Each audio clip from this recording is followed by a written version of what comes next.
All right, welcome back, guys. Ranting in Drop C. This is going to be a video tailored a little bit more towards folks that are going to be getting out of the Air Force or any branch of the military for that matter, specifically the first term airmen or those who did like a single enlistment. Just going to give you just a general idea on the steps that I took as far as preparing for the transition and everything. It hasn't been easy. I obviously have a lot of anxiety about the uncertainty of the future. I think that's a normal thing. There's a lot of stability that we're giving up, but it is what it is. It's time. So we'll get it started. So as I mentioned before, this is going to be tailored for younger airmen or those who aren't retiring. Let's put it that way. Like you're getting out without a pension. And this is going to be a video that's going to tell you about some of the options that you have, some of the benefits that we have to bridge your income and receive income while you're looking for a job, basically, or how to bridge yourself from one career to the next. Obviously, the easiest transition would be you have the skills in the military. You want to use those skills in the civilian side, get a job right away, skill bridge with a company, work for said company, and do it that way. That's the easiest transition you can do. But if you're like me and you want to pivot, you don't want to do what you did in the military, this is the steps that I took. So first and foremost, knock out TAP as soon as you can. I mean, your leadership might wait till the last minute to send you. You may not even know what it is yet, but Transition Assistance Program has got a lot of really good info. It may help you decide whether you want to stay in or get out too. It's a lot of information that I think you should probably sit through at least once, if not twice, over a year before you get out. The reason why I bring that up is because you need to have a plan. It's never too early to plan. You can plan as soon as you get in, basically. Like, I'm going to do 4 and get out. You can pivot, plans can change, but always have like a backup plan, several backup plans. Obviously, things can change. Just having that general idea or at least a sense of direction is going to be worth so much to you, just to keep like disciplined and moving forward through this transition. One of the biggest things I can say, guys, is saving up money. Like, don't spend recklessly, especially in the last couple of years of your enlistment. I made a mistake. I bought a truck about 3 years before I got out, and I have some debt because of that, but I've been able to save up about $1,000 a month for the last year and a half. So thankfully I have liquid cash that's going to help me out, but don't be buying those crazy sports cars or anything like that 6 months before you get out, because you're going to be digging yourself a major hole. But save up as much as you can. The next thing I could say, and everybody knows this already, if you haven't heard this, I'm going to tell you right now, you need to go to medical. If you have anything wrong with you at all, you need to get it documented. Don't be too proud to go. I mean, if there's nothing wrong with you, there's nothing wrong with you. If you didn't have anything go wrong in 3 or 4 years of service, A, you probably weren't playing hard enough. B, man, you're awfully lucky. But I would say just go to medical, get everything documented that you can. Make as many appointments as necessary. I mean, you need that proof as far as your VA claim, if you plan on submitting a VA claim. So it's never too early to do that. You don't want to be scrambling at the end trying to get everything documented. Going from there, I'd say talk to a VSO. This is something that you could be doing over a year out too. It's never too early to get some of the information as far as like not just VA disability, but education benefits and stuff like that as well. Just go sit down at your local post or base's VA office and hear what they have to say. Or like I mentioned before, go to TAP and listen to them breeze through the VA information. They're going to go through it really quick. You're not going to get it all either, but I mean, it'll give you the general idea. This is a big one here. The next step. So you have up to 180 days of skill bridge. My unit was super liberal with it. They let me take as much as I wanted, basically. I ended up taking like 131 days. I don't know how it works for every branch. I don't know how it works for every unit in the Air Force. I do know it's up to the commander's discretion, but I was able to take basically 4.5 months. When I did apply for skill bridges during the middle of the government shutdown, I wanted to do something cool and outdoorsy. It was a nice time of the year. It was fall. So I wanted to do like Parks and Rec, or I think I applied for Arizona Parks and Trails, U.S. Fish and Wildlife, and Bureau of Land Management. But I mean, the federal government was shut down. So I ended up having to settle for another company, which I'd highly recommend. It's called Allegiant Vets. And if there's no specific company that you want to go SkillBridge with, if there's no industry you're trying to get into, I would definitely recommend Allegiant Vets. Basically, what it is a bunch of vets from various branches that are all getting out. It's led by Marcus Haney. He is the leader. He's a Marine veteran, and it's his company. And he has public speakers come on. You just watch from Zoom. You have lifelong Coursera access during that time too. You'll be placed in a track. You can do project management. I'm trying to think of what else. IT. I think maybe healthcare administration, stuff like that. And you'll just knock out Coursera stuff and listen to public speakers for however long. But you also work on LinkedIn profiles, resume tailoring. You'll have extra time. I mean, this stuff's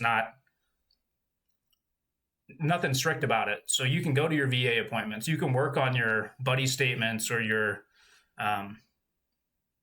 VA claim and knock all this other stuff out in the meantime and reset a little bit too. That was the nice part about it. I mean, you can take it as seriously as you want, or you can take it for what it is. I mean, you're going to get out of it what you put into it though. So yeah, SkillBridge is huge. I did it. It was great. It was fun growing out my beard. And during that time, I was able to knock out my VA claim and CMP exams. So basically, what you're going to do, and there's a million videos on the VA process, and this isn't going to be one of those videos, but you'll submit a BDD, which is like benefits at discharge. I don't know what it stands for, but it's the claim that you make while you're in service to where you will get your disability basically when you get out or soon after. So that's the one where everything that they see with the diagnosis is probably going to be service connected. I mean, more or less, that's the way I understand it. So you'll knock that out. I think you have to knock it out between 180 and 90 days out, no later than 90 days out, or else you're going to have to do a totally different claim. But you'll knock out the BDD you can do it yourself, which is pretty much what I had to do, or you can do that with the VSO, or you can just contact the VA and talk to a VBC, which is a Veterans Benefit Counselor. Basically, the way I understood it at first is we had VSOs, Veteran Service Officers, or something like that.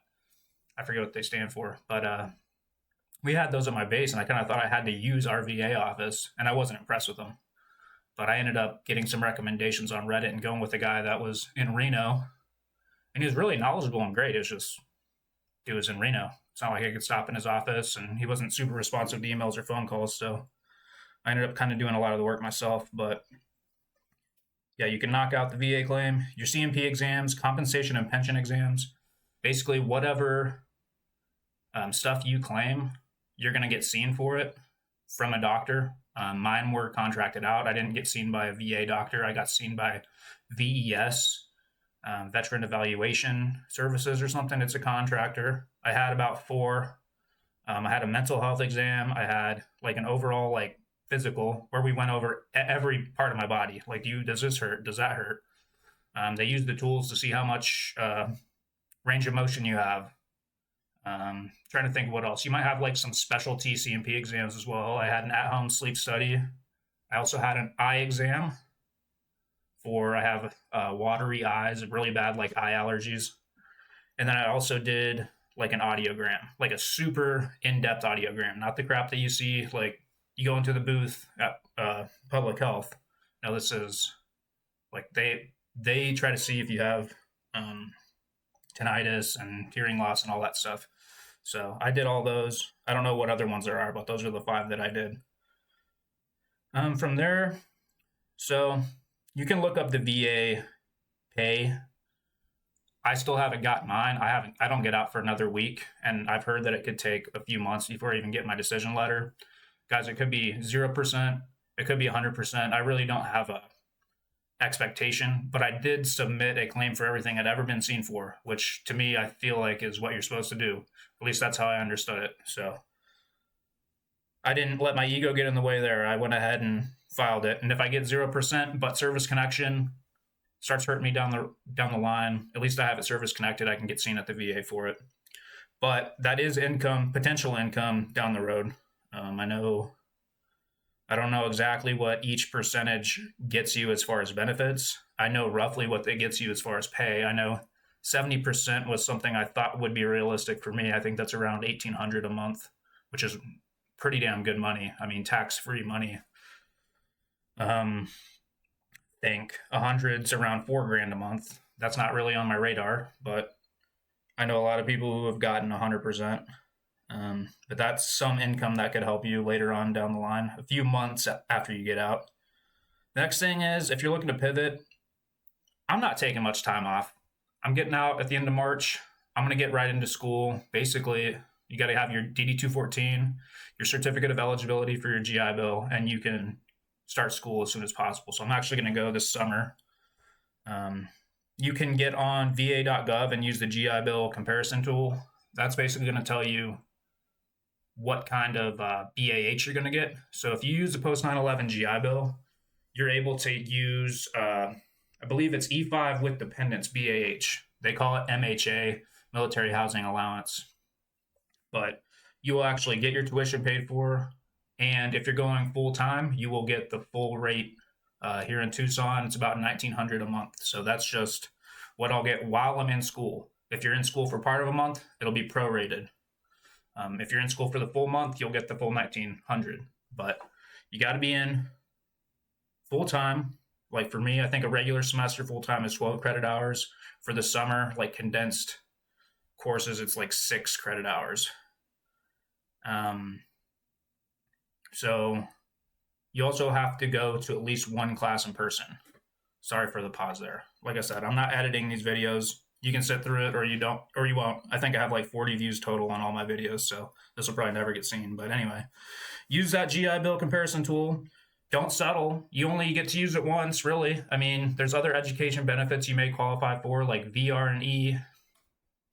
I don't know what that stands for, but basically you have to have a certain rating and you can have additional education benefits. Basically, it's not so much for education, but more for employment. Like your disability prohibits you from working in the field that you have skills in. So they're going to train you up or let you gain another degree so you can get employment elsewhere. It's the way I understand it. It's a lot more restrictive, but people use it all the time.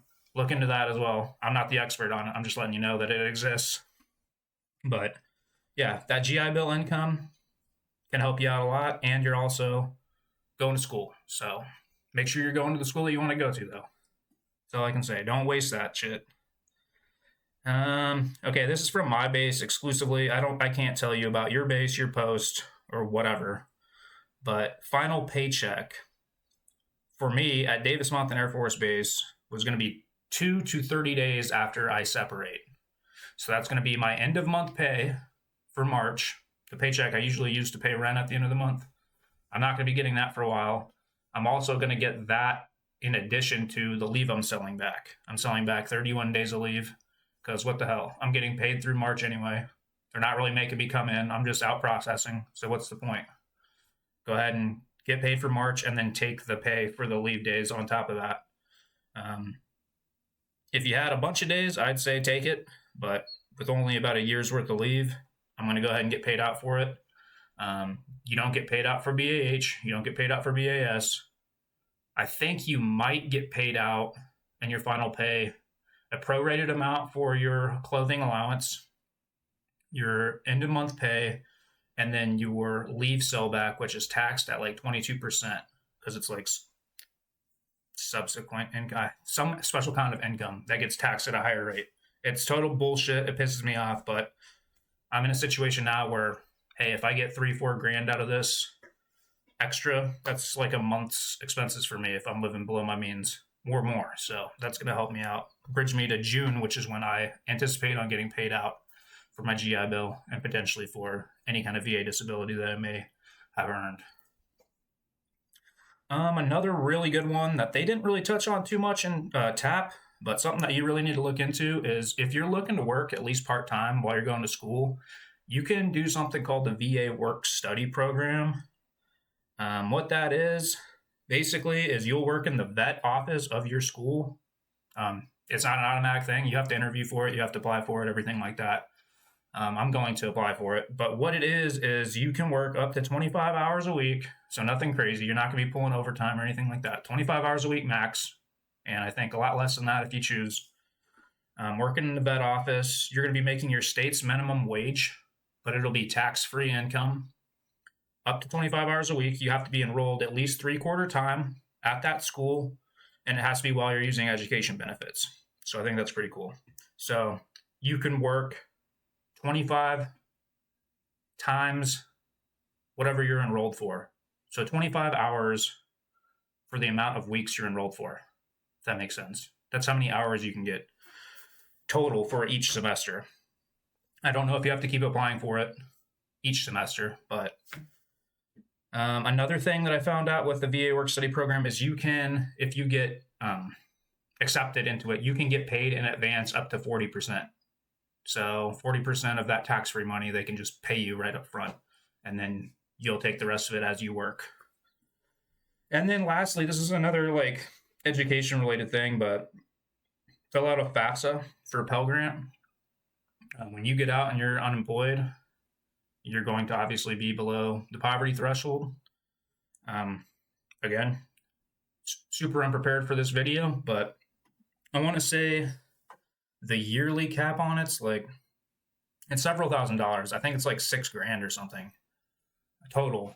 And that's just money that you can use in addition to your education benefits. So what it's for is paying for your tuition, and the rest of it's for like living expenses. Well, hell, the GI Bill's paying for your living expense, or your GI Bill's paying for your living expenses. GI Bill's paying for your tuition. So that's just extra money in your pocket, which you're not going to get rich doing it. But if you're using all these benefits at once, you're definitely going to be right around where you were for E4, E5 pay for a few months anyways, at least while you're going to school.